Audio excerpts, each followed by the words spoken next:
Okay जी, आज का जो टॉपिक है वो है वॉन न्यूमैन आर्किटेक्चर। इसमें बेसिकली वॉन न्यूमैन एक आपका कंप्यूटर साइंटिस्ट था जिसने हमें मॉडर्न जो कंप्यूटर सिस्टम्स हैं उसके अंदर लगने वाले तमाम कंपोनेंट्स का आर्किटेक्चर के बारे में बताया था। According to Von Neumann architecture वो ये कहता था जी कि जो आपका वॉन न्यूमैन आर्किटेक्चर है उसके अंदर जो कंप्यूटर सिस्टम का स्टैंडर्ड डिज़ाइन होगा उसमें कुछ बेसिक कंपोनेंट्स उसने बताए थे जो कि बसेस के थ्रू एक दूसरे के साथ कनेक्ट होंगे, जिसके अंदर आपके पास input output unit, central processing unit, dedicated registers means वो मेमोरीज जिनके अंदर इंस्ट्रक्शंस के अंदर से ऑपरेशन कोड, उसके अलावा operands, memory addresses, next instruction के एड्रेसेस, यानी कि हर एक डिफरेंट एड्रेस के लिए या इंस्ट्रक्शन के लिए अलग से एक रजिस्टर रखा गया था। और उसी के साथ साथ ये सारे जितने भी कंपोनेंट्स हैं आपके वो by using buses means different wires होती हैं। बसेस आप वायर के तौर पे ले सकते हैं। बसेस जो होती हैं वो कंप्यूटर के अंदर छोटे छोटे ट्रैक्स होते हैं या वायर्स होते हैं जिनके थ्रू आप डिफरेंट कंपोनेंट्स को कनेक्ट कर रहे होते हो। ठीक है, तो यहाँ पर ये आप आर्किटेक्चर देख भी सकते हैं कि सेंट्रल प्रोसेसिंग यूनिट जिसके अंदर कंट्रोल यूनिट और अर्थमेटिक लॉजिक यूनिट मौजूद होता है, इसके साथ एक मेमोरी यूनिट भी अटैच होता है। ये मेमोरी के साथ कम्युनिकेशन परफॉर्म करवाता है सेंट्रल प्रोसेसिंग यूनिट की, जो कि खुद कनेक्ट हो रहा होता है सेंट्रल प्रोसेसिंग यूनिट के साथ। और ये जो सारा आपका है सिस्टम, इसके साथ इनपुट डिवाइसेस और आउटपुट डिवाइसेस भी कनेक्ट हो रही होती हैं। तो हम बेसिकली जितने भी हमारे कंपोनेंट्स हैं स्मॉल न्यूमैन आर्किटेक्चर के अंदर जो यूज़ होने हैं इनकी डिटेल हम पढ़ लेते हैं। तो जैसे कि आपको बता रहे थे कि सबसे पहले हमारे पास होती हैं इनपुट आउटपुट डिवाइसेस, यानी कि इनपुट आउटपुट यूनिट जो होता है ये एक कलेक्शन होता है इनपुट और आउटपुट डिवाइसेस का। सो बेसिकली इनपुट डिवाइसेस वो डिवाइसेस हैं जिनके थ्रू कंप्यूटर के अंदर डेटा सेंड किया जाता है। ठीक है, और इसी तरह आउटपुट डिवाइसेस जो हैं वो डिवाइसेस हैं that are used to receive data from the computer. जैसे कि आपके प्रिंटर्स हो गए, स्पीकर्स हो गए, ये तमाम जो डिवाइसेस हैं, या एलसीडीज हो गई जिनके थ्रू आप आउटपुट रिसीव करते हो, कंप्यूटर से कोई ना कोई इन्फॉर्मेशन आप रिसीव कर रहे होते हो। ये जो डिवाइसेस होती हैं ये आपकी कहलाती हैं आउटपुट डिवाइसेस। तो इनपुट डिवाइसेस और आउटपुट डिवाइसेस, तो ये सारे आपस में मिलके क्या बना रहे होते हैं, इनपुट आउटपुट यूनिट बना रहे होते हैं। इसी तरह जो आपका प्रोसेसिंग यूनिट है, जैसा कि आपको ऊपर दिखाया गया एक सेंट्रल प्रोसेसिंग यूनिट है। इस प्रोसेसर यूनिट के बारे में अगर पढ़ा जाए तो जैसा कि यहाँ पर आपको बताया जा रहा है कि ये रिस्पॉन्सिबल होता है आपके कंप्यूटर के अंदर जितने भी ऑपरेशंस परफॉर्म हो रहे हैं उनको कैरी आउट करने के लिए। सो बेसिकली कंप्यूटर के अंदर या सेंट्रल प्रोसेसिंग यूनिट जो है वो कोई भी इंस्ट्रक्शन को परफॉर्म कैसे करता है, वो सबसे पहले किसी भी एक इंस्ट्रक्शन को फेच करता है। फेच का मतलब होता है लेकर आना, रिसीव करना, पिक करके लेकर आना। तो सबसे पहले इंस्ट्रक्शन को फेच किया जाता है, फिर इसको डी कोड किया जाता है। डी कोड मीन उसको ट्रांसलेट करना कंप्यूटर की लैंग्वेज के अंदर, या जब उसको आपने एग्जीक्यूट करवाना है तो उसको हम ब्रेक करेंगे ऑपरेंड्स या ऑपरेशन के अंदर। फॉर एग्जांपल एक इंस्ट्रक्शन है, उसने दो एड्रेसेस को प्लस करवाना है या उसके दो एड्रेसेस के अंदर जो कंटेंट्स हैं उनको ऐड करवाना है। तो इसके अंदर जो आपका ए और बी है, ये ए प्लस बी मैंने आपके सामने एक एक्सप्रेशन लिखा हुआ है, इसमें जो ए और बी है ये कहलाएंगे आपके ऑपरेंड्स, और इसी तरह जो आपका ऑपरेशन है प्लस ये कहलाएगा आपका ऑपरेशन। तो डी कोड का मतलब होता है ट्रांसलेट करना किसी भी एक इंस्ट्रक्शन को।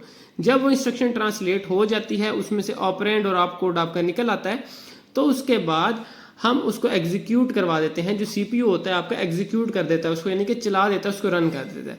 तो सीपीयू फेच कहाँ से करता है इंस्ट्रक्शन, अपनी मेन मेमोरी से या रैम से या फिर कैशे से, उसको फिर डी कोड करता है और उसको एग्जीक्यूट कर देता है। अच्छा, ये जो सेपरेशन परफॉर्म हो रही होती है ये कहाँ पर परफॉर्म हो रही होती है, अर्थमेटिक लॉजिक यूनिट के अंदर और कंट्रोल यूनिट की हेल्प की मदद से ये सारे काम परफॉर्म किए जा रहे होते हैं। तो अब इन दोनों को पढ़ लेते हैं, क्योंकि आपके सेंट्रल प्रोसेसिंग यूनिट के अंदर दो मेन कंपोनेंट्स होते हैं, एक कंट्रोल यूनिट होता है और एक अर्थमेटिक लॉजिक यूनिट होता है। तो जो कंट्रोल यूनिट है इसका काम होता है डायरेक्ट डेटा के फ्लो को मेंटेन रखना। ठीक है, और इसके ऊपर हम बाद में आते हैं। सबसे पहले हम देख लेते हैं कि आपका अर्थमेटिक लॉजिक यूनिट है, इसके अंदर दो पार्ट्स होते हैं। सबसे पहला पार्ट होता है अर्थमेटिक ऑपरेशंस के लिए और दूसरा पार्ट होता है logical operations. Arithmetic operations mean addition, subtraction, multiplication और डिवीजन।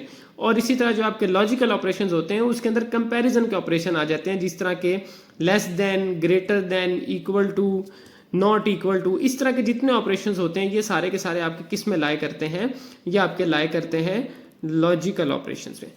ठीक है, तो इस तरह के जितने ऑपरेशंस होते हैं वो सारे के सारे कौन परफॉर्म कर रहा होता है, अर्थमेटिक लॉजिक यूनिट। और ये अर्थमेटिक लॉजिक यूनिट जो है आपका वो as a conduit means bridge के तौर पे काम करता है आपकी इनपुट और आउटपुट के दरमियान। ठीक है, नेक्स्ट है कंट्रोल यूनिट। जैसा कि हमने पहले बात की कि अर्थमेटिक लॉजिक यूनिट का काम है डेटा के ऊपर ऑपरेशंस परफॉर्म करना। अब वो डेटा लाना तो है हमने, पहले डेटा आएगा तो उस पर ऑपरेशंस परफॉर्म होंगे, तो वो डेटा लेकर आना, उसके फ्लो को कंट्रोल करना, उसके एग्जीक्यूशन को, जितनी इंस्ट्रक्शंस आपके पास आ रही हैं उनकी एग्जीक्यूशन को कंट्रोल करना, वो किसका काम होता है? आपके कंट्रोल यूनिट का काम होता है। तो कंट्रोल यूनिट करता क्या है? It manages the execution of machine code by sending control signals to the rest of the computer. जितना भी मशीन कोड आपके पास रिसीव हो रहा है, मशीन कोड क्या है? देखें, जो भी इंस्ट्रक्शंस आपके पास सीपीयू को मिल रही हैं, अब कंप्यूटर खुद में क्या है? एक मशीन है। जब भी आप कोई प्रोग्रामिंग लैंग्वेज के थ्रू प्रोग्राम लिखते हैं, आपने देखा होगा कि हाई लैंग्वेज के अंदर जब आप प्रोग्राम लिखते हैं वो पहले कन्वर्ट किया जाता है मशीन कोड में, फिर उसको सीपीयू एग्जीक्यूट करता है। तो जो भी मशीन कोड उसको मिल रहा है उसको कंट्रोल करना या उसकी एग्जीक्यूशन को मैनेज करना, ये भी सारा किसके अंदर आ रहा होता है? कंट्रोल यूनिट के अंदर आ रहा होता है। इसी तरह कंट्रोल यूनिट क्या करता है? कंट्रोल सिग्नल्स सेंड करता है। ये कैसे मैनेज करता है? डिफरेंट सिग्नल्स के थ्रू, जिनको हम बोलते हैं कंट्रोल सिग्नल्स।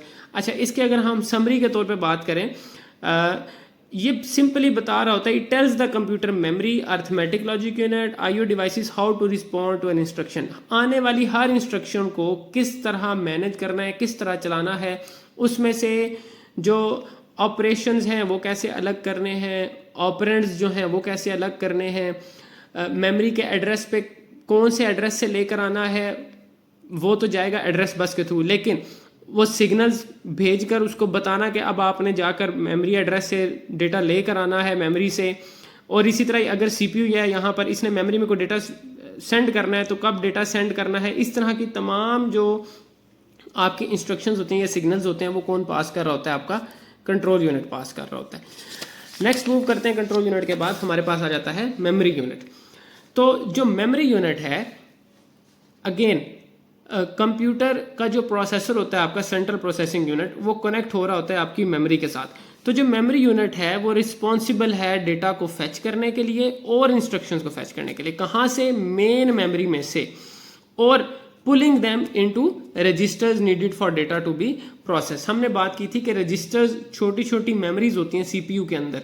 जो भी इंस्ट्रक्शंस आपकी मेन मेमोरी से सीपीयू में आती हैं वो आकर कहाँ पर रखी जाती हैं? रजिस्टर्स में रखी जाती हैं। तो मेन मेमोरी से जितनी इंस्ट्रक्शंस हैं वो फैच की जाती हैं डेटा और इंस्ट्रक्शंस, और लाकर उनको कहाँ रख दिया जाता है? रजिस्टर्स में रख दिया जाता है। ये सारा काम कौन परफॉर्म करा रहा होता है? मेमोरी यूनिट परफॉर्म करा रहा होता है। इसी तरह नेक्स्ट उसने लिखा हुआ है कि इंस्ट्रक्शन जो है can only run on data within a register, so the memory unit is responsible for fetching from and saving to memory. तो जो मेमोरी यूनिट है वो डेटा लाने का भी रिस्पॉन्सिबल है और उसको सेव करवाने का भी रिस्पॉन्सिबल है। Therefore the memory unit makes use of what is known as fetch decode execute cycle। तो जो आपका सीपीयू का बेसिक इंस्ट्रक्शन साइकिल होता है, ये जो fetch decode execute साइकिल है, इसको हम बोलते हैं बेसिक इंस्ट्रक्शन साइकिल।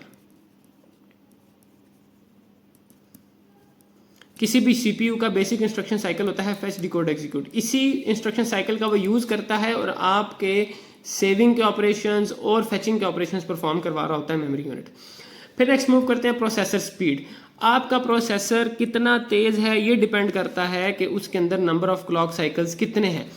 एक प्रोसेसर जो एक क्लॉक साइकिल्स या ऑपरेशंस एक सेकंड के अंदर जितने ज़्यादा ऑपरेशंस परफॉर्म करवा सकता है वो कहलाते हैं उसके साइकिल्स। यानी कि एक प्रोसेसर आपका ये फेच डिकोड एग्जीक्यूट साइकिल्स कितने ज़्यादा परफॉर्म करवा सकता है एक सेकंड के अंदर, वो कहलाते हैं उसके नंबर ऑफ क्लॉक्स। ठीक है, और इस नंबर ऑफ क्लॉक्स को हम मेजर किस तरह करते हैं? फ्रीक्वेंसी की यूनिट होती है हर्ट्ज। बिल्कुल इसी तरह हम आपके सीपीयू की स्पीड को भी मेजर कर रहे होते हैं। यही रीज़न है कि जब आप प्रोसेसर वगैरह खरीद रहे होते हैं, आप प्रोसेसर खरीद रहे हैं या फिर इंडिविजुअली कंप्यूटर खरीद रहे हैं या फ़ोन खरीद रहे हैं, उसमें जो भी प्रोसेसर लिखा होता है उसके आगे कोई ना कोई स्पीड लिखी होती है। फॉर एग्जांपल 2.4 गीगाहर्ट्ज़, इसी तरह 3.0 गीगाहर्ट्ज़, इस तरह डिफरेंट उसकी स्पीड लिखी होती है। ये बेसिकली बता रहा होता है कि ये 3 गीगाहर्ट्ज़ इसकी क्या है? इसकी क्लॉक स्पीड है। ये इसकी क्या है? इसकी क्लॉक स्पीड है। मींस ये 3 giga fetch decode execute cycles एक सेकंड के अंदर चला सकता है। तो ये होगी प्रोसेसर की स्पीड। इसी तरह बस टाइप्स आपके पास आ गई। अब बस मैंने बात की थी आपके पास कि बस क्या है? डिफरेंट चैनल्स हैं, डिफरेंट लाइंस हैं, पैरेलल लाइंस हैं या वायर्स हैं। तो यहाँ आप देख सकते हो कि बस क्या है? सेट ऑफ पैरेलल वायर्स जो कि कनेक्ट करती हैं दो या दो से ज़्यादा कंपोनेंट्स को, किस में? कंप्यूटर में।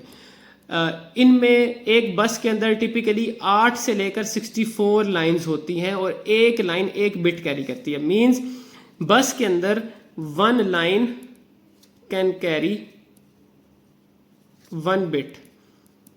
ठीक है, तो इसका मतलब ये हो गया कि अगर एक बस 64 लाइंस पर मुश्तमिल है तो इसका मतलब है वो 64 बिट डेटा जो है वो एक वक्त में कैरी कर सकती है, ये इसका मतलब होता है। अच्छा, हमारे पास कितने टाइप्स की बसेस होती हैं? एड्रेस बस, कंट्रोल बस और डेटा बस। एड्रेस बस नाम से पता चल रहा है कि ये कैरी करती है address, memory location. Memory unit ने, हमने ऊपर बात की कि मेमोरी यूनिट का काम है मेमोरी से डेटा लेकर आना और सेव करवाना। अब मेमोरी से डेटा लेकर आना है, किस एड्रेस से लेकर आना है, वो एड्रेस हम किसके थ्रू भेजेंगे? एड्रेस बस के थ्रू। इसी तरह ही मेमोरी में डेटा सेव करके आना है, किस एड्रेस पे सेव करके आना है वो भी हम किसके थ्रू बताएंगे? एड्रेस बस के थ्रू बताएंगे। फिर जो कंट्रोल सिग्नल्स हमने पास करने थे, जो हमारा हमारे पास कंट्रोल यूनिट है, उस कंट्रोल यूनिट में जो डिफरेंट कंट्रोल सिग्नल्स भेजने हैं डिफरेंट कंपोनेंट्स को, वो जाहिर है उसको भेजने के लिए भी उसको किसी वायर की ज़रूरत है, किसी एक चैनल की ज़रूरत है। तो कंट्रोल बस यूज़ की जाती है कंट्रोल यूनिट से ताकि वो कंट्रोल सिग्नल्स भेज सके।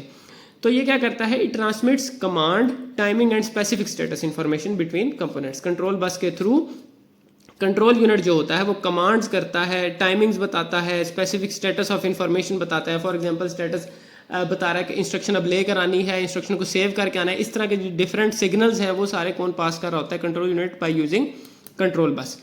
Last but not least data bus, इसका काम है डेटा को ट्रांसफर करना। जाहिर है आपने डेटा सेव करना है किसी एक स्पेसिफिक एड्रेस के ऊपर, तो उस एड्रेस पे जो डेटा सेव करना है वो डेटा किसके थ्रू जाएगा? एड्रेस बस के थ्रू। इसी तरह अगर किसी एक स्पेसिफिक एड्रेस से डेटा लेकर आना है तो एड्रेस बस के थ्रू चला जाएगा, और जो डेटा लेकर आना है वो एक्चुअल डेटा जो है वो किसके थ्रू ट्रांसफर होगा? डेटा के थ्रू ट्रांसफर होगा। तो वॉन न्यूमैन आर्किटेक्चर जो है, अच्छा, इन तीनों बसेस को कलेक्टिवली हम क्या बोल रहे होते हैं? सिस्टम बस भी कह रहे होते हैं। अब नेक्स्ट मूव करेंगे कि वॉन न्यूमैन आर्किटेक्चर जो है आपका, उसके अंदर एक ही डेटा बस होती है। तो क्योंकि एक ही डेटा बस है, इसका मतलब ये हो गया data transfers and instruction fetches are scheduled. Means एक वक्त में अगर आप डेटा ट्रांसफर परफॉर्म करवा रहे हैं, डेटा भेज रहे हैं या डेटा लेकर आ रहे हैं, तो उस दौरान इंस्ट्रक्शन नहीं ला सकते। इसी तरह अगर एक टाइम पे आप इंस्ट्रक्शन लेकर आ रहे हैं तो उस दौरान डेटा को नहीं भेज सकते। तो ये स्केड्यूल करना पड़ता है कि एक वक्त में इन दोनों में से एक ही ऑपरेशन परफॉर्म होगा, क्योंकि रीज़न ये है कि वॉन न्यूमैन आर्किटेक्चर के अंदर एक ही डेटा बस होती है, एक से ज़्यादा डेटा बेसिस नहीं होती। नेक्स्ट है कि जो आइडिया था बेसिक वॉन न्यूमैन आर्किटेक्चर का, उसमें यह था कि आपने मेन मेमोरी के अंदर सिर्फ डेटा स्टोर नहीं करना, बल्कि उस डेटा के ऊपर जिस प्रोग्राम ने ऑपरेशंस परफॉर्म करने हैं वो प्रोग्राम भी आपने मेन मेमोरी के अंदर स्टोर ला के करना है। तो वॉन न्यूमैन आर्किटेक्चर के अंदर जो हमारे कंप्यूटर सिस्टम्स होते हैं उनको बोला जाता है स्टोर्ड मेमोरी कंप्यूटर सिस्टम्स। ठीक है, स्टोर्ड प्रोग्राम कंप्यूटर, यानी कि उनके अंदर एक मेमोरी लगी होती है जिसको हम रैम कह रहे होते हैं इस हमारे सिस्टम के अंदर। उस रैम के अंदर हम अपना प्रोग्राम भी ला के रखते हैं, जो प्रोग्राम हमने एग्जीक्यूट करवाना है, और उस प्रोग्राम ने जो डेटा यूज करना है वो डेटा लाकर भी हम कहाँ रखेंगे? मेमोरी में रखेंगे। फॉर एग्जांपल हमारे पास ये सीपीयू है, ये मेमोरी है, और यहाँ पर सेकेंडरी मेमोरी है हमारे पास। इस सेकेंडरी मेमोरी में फॉर एग्जांपल एक प्रोग्राम 1 पड़ा है और डेटा 1 पड़ा है। इस प्रोग्राम 1 ने इस डेटा 1 के ऊपर काम करना है, तो हम इस प्रोग्राम 1 को तो लेकर आएंगे ही आएंगे मेमोरी के अंदर, लेकिन इस डेटा 1 को भी उठाकर लाएंगे, क्योंकि प्रोग्राम 1 को जो डेटा चाहिए वो कौन सा है? डेटा 1। तो ये दोनों चीजें हम उठाकर कहाँ लेके आएंगे? यहाँ रखेंगे, और फिर सीपीयू यहाँ से एक एक इंस्ट्रक्शन करके इसको एग्जीक्यूट करवाएगा। तो ये बेसिक आपकी वर्किंग है वॉन न्यूमैन आर्किटेक्चर के अंदर। नेक्स्ट है जी कंट्रोल बस जो होती है वो हमारी बाई डायरेक्शनल होती है। मींस कंट्रोल सिग्नल्स ये दोनों डायरेक्शंस के अंदर ट्रांसफर कर सकती है, यानी कि एक कंपोनेंट से दूसरे कंपोनेंट में और दूसरे कंपोनेंट से पहले कंपोनेंट में भी वापस कंट्रोल सिग्नल्स ट्रांसफर हो सकते हैं। तो लास्ट लेक्चर के अंदर जब हमने मेमोरीज पढ़ी थी कंप्यूटर हार्डवेयर वाले टॉपिक के अंदर, तो उसमें मैंने आपको रोम बताया था कि रीड ओनली मेमोरी, जिसमें हम डेटा रीड कर सकते हैं। तो आपके कंप्यूटर में रोम होता है, लेकिन उस रोम की एडवांस्ड टाइप मौजूद होती है जिसको हम बोल रहे होते हैं EEP ROM, electrically erasable programmable read only memory होती है। रीड ओनली मेमोरी है, लेकिन जब हमें ज़रूरत हो तो हम इस रीड ओनली मेमोरी से अपने इंडिविजुअल बाइट्स, सारा डेटा नहीं, जो भी डेटा हम चाहें उसको इलेक्ट्रॉनिक सिग्नल्स यूज करते हुए उसको इरेज भी कर सकते हैं और दोबारा से लिख भी सकते हैं नए इंस्ट्रक्शंस उसमें। ठीक है, तो ये EEPROM का बेसिक कॉन्सेप्ट है आपका। नेक्स्ट अगर आप चलेंगे तो वॉन न्यूमैन आर्किटेक्चर जैसे मैंने आपको बताया स्टोर्ड प्रोग्राम कंप्यूटर्स को कहते थे हम उनको, तो स्टोर्ड प्रोग्राम कॉन्सेप्ट के ऊपर चलता है। मीन्स के मशीन कोड इंस्ट्रक्शंस फेच की जाती हैं और एग्जीक्यूट की जाती हैं सीरियली, एक करके। अगर 10 इंस्ट्रक्शन है तो पहली इंस्ट्रक्शन, फिर दूसरी, फिर तीसरी, फिर चौथी, ऐसे सीक्वेंस में हम उसको एग्जीक्यूट करवाते हैं बाया प्रोसेसर। और इसके ऊपर हम अर्थमेटिक और जो भी आपके ऑपरेशन उसके ऊपर रिक्वायर्ड होते हैं, यानी कि जो भी ऑपरेशन रिक्वायर्ड है मशीन उस इंस्ट्रक्शन के अंदर, वो सीरियली जो है एग्जीक्यूट आप करवाएंगे। फिर स्टोर्ड प्रोग्राम कॉन्सेप्ट के लिए जो 2 रिक्वायरमेंट्स थी वो क्या थी? A program must be resident in the memory to be executed. सबसे पहले तो ये कि जो प्रोग्राम आपने चलाना है वो मेमोरी में मौजूद होना चाहिए। फिर इसी तरह machine code instructions are fetched from the memory one at a time. एक करके जो भी मशीन इंस्ट्रक्शन है वो मेमोरी से एक इंस्ट्रक्शन आएगी, उसको डी कोड यानी कि ट्रांसलेट किया जाएगा और फिर उसको एग्जीक्यूट किया जाएगा। Fetch, D code, execute cycle आपको याद होगा, अभी हमने पढ़ा है। Fetch, D code, execute cycle, ठीक है। इंस्ट्रक्शन को फेच किया जाएगा, उसको ट्रांसलेट किया जाएगा, फिर उसको एग्जीक्यूट किया जाएगा। तो ये बेसिक इंस्ट्रक्शन साइकिल हमारा जो है वो फॉलो होता है वॉन न्यूमैन आर्किटेक्चर के अंदर। और फिर इसी तरह हमने इस सारे लेक्चर के अंदर जो की पॉइंट्स पढ़े उसमें क्या है कि वॉन न्यूमैन आर्किटेक्चर में एक ही डेटा बस यूज़ होगी, जैसे हमने पहले कहा इंस्ट्रक्शन और डेटा के लिए। अगर इंस्ट्रक्शंस हम लेकर आ रहे हैं तो डेटा नहीं, उसको उस वक्त डेटा नहीं लेकर आएंगे, अगर डेटा लेकर आ रहे हैं तो उस वक्त इंस्ट्रक्शन लेकर आएंगे। अच्छा, इसका फ्लो जो है वो बाई डायरेक्शनल है। मींस ऐसा नहीं कि सिर्फ सीपीयू से ही मेमोरी की तरफ चीज़ जा सकती है, बल्कि मेमोरी से सीपीयू की तरफ भी इंस्ट्रक्शन हम मूव कर सकते हैं। लेकिन अगर आप सीपीयू यहाँ से एक वक्त में यहाँ पर डेटा ट्रांसफर कर रहा है तो उस दौरान यहाँ चीज़ नहीं आएगी। अगर यहाँ से फॉर एग्जाम्पल सीपीयू डेटा भेज रहा है तो नई इंस्ट्रक्शन उस वक्त यहाँ से नहीं आएगी, बल्कि पहले इंस्ट्रक्शन आएगी फिर डेटा जाएगा, या फिर डेटा जा रहा है तो उसके बाद इंस्ट्रक्शन आएगी।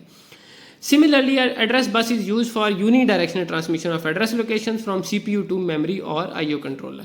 तो जो एड्रेस बस है उससे एड्रेस ही ट्रांसफर होता है, लेकिन ये यूनिडायरेक्शनल होती है। CPU से ही मूव करेगा मेमोरी की तरफ, बल्कि मेमोरी से CPU की तरफ कोई एड्रेसेस नहीं आएंगे। और लास्ट में same word length is use for all memory whether it holds data और इंस्ट्रक्शन। वर्ड लेंथ मीन, ये वर्ड लेंथ जो होती है यूनिट होता है डेटा का, जैसे बिट, बाइट, हमने यूनिट्स पढ़े हैं डेटा के। बिल्कुल इसी तरह वर्ड भी क्या होता है, यूनिट होता है डेटा का। ये यूजुअली इक्वल होता है 4 बाइट्स के। तो जितनी भी मेमोरीज आपके पास यूज़ हो रही होती हैं उन सब की लेंथ जो है वो एक जैसी रखी जाती है वर्ड्स के अंदर। तो ये बेसिक आपका आर्किटेक्चर था, वॉन न्यूमैन आर्किटेक्चर। काफ़ी इंपॉर्टेंट टॉपिक है आपकी इस BScs के introduction to computing application course के अंदर। इसके सारे बेसिक पॉइंट्स मैंने आपको एक्सप्लेन कर दिए हैं। इसको आप डिटेल में पढ़ें और अगर कोई इशू हो तो मुझे मैसेज करके पूछ लें। Thank you so much.